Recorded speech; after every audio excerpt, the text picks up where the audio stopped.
Ngayong Jubilee 2025 ay inaasahan ng simbahan na ikaw ay maging peregrino ng pag-asa. Di ba? Kabataan ang pag-asa ng bayan.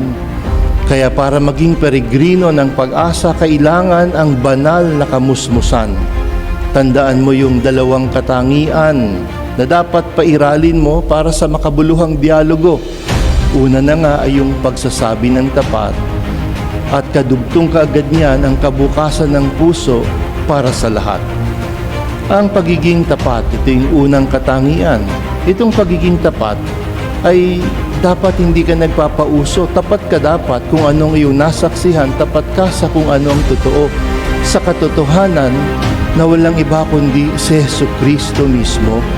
Siya na nagsabi, ako ang daan, katotohanan at buhay.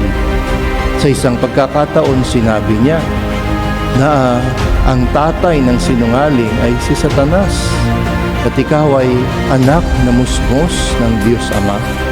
Kaya nga ang kasinungalingan dapat iwaksi sa pag-iral. Ano bang sabi ng mga ninuno natin? Di ba sabi nila, ang pagsasabi ng tapat ay pagsasama ng maluwat. Pangalawa, dapat ay bukas din ang puso mo sa anumang iyong maririnig sa iyong kausap. Maaari na alam mo talaga ang katotohanan at sa pagkakataon ng pakipag-usap mo, hindi pa niya alam ang katotohanan. Hindi mo kailangan mainis. Dapat ikaw ay makinig.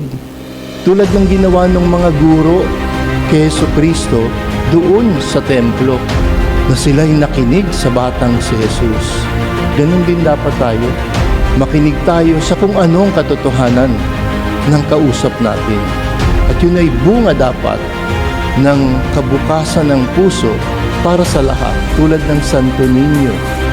Ang dialogo ay hindi debate, kasi sa debate ay pilit mong kukumbinsihin ang iyong kausap sa iyong pananaw, sa iyong personal na opinyon. Kaya ang resulta ng debate ay mayroong mananalo at mayroong matatalo sa anumang usapin.